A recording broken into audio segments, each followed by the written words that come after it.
Alamin ang latest weather update ngayon dito sa Sir Aris Official Weather News Today.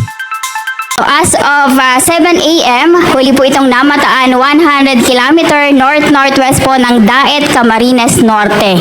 Taglay ang lakas na hangin na 75 km per hour malapit po sa gitna at pagbugso ng hangin na 90 km per hour. Ito po ay naasang kikilos, pakanluran, hilagang kanluran sa bilis na 15 km per hour.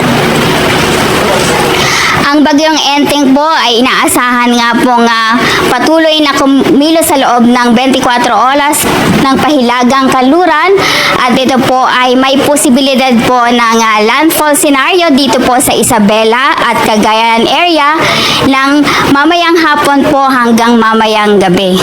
Kung ito po ay patuloy na mag-shift to the west, gaya po na pinapakita po ng ating cone of uncertainty po dito po sa dito po sa kaliwa po na scope po ng ating cone of uncertainty ay pwede po itong maglandfall sa northern portion ng Aurora at yun po ay nakikita din po nating posibilidad.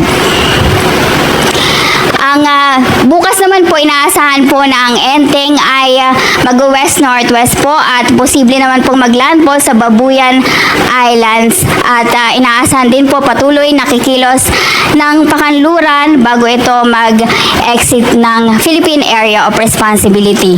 Bahagya po itong babagal pag ito po ay nag-approach na po sa Babuyan Islands ng Wednesday habang ito po ay inaasahan din pong mag-intensify dito po sa Luzon Strait.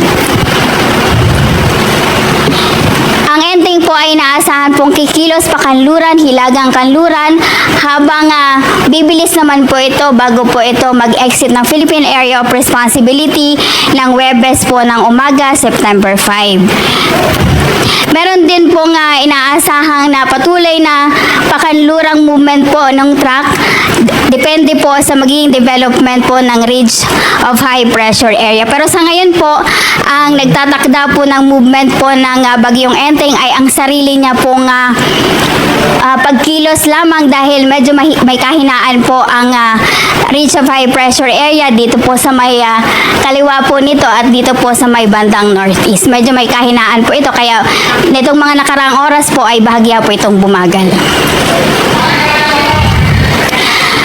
Ang Enteng din po ay inaasahang ma-maintain ang tropical storm category. Ito po yun.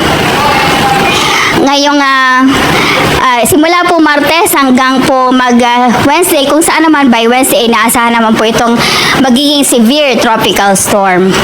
Samantala, ang peak intensity po na maaring ma-achieve o maaring makuha po base po sa nakikita po nating progress po ng bagyong Enteng ay typhoon category po by Thursday and Friday.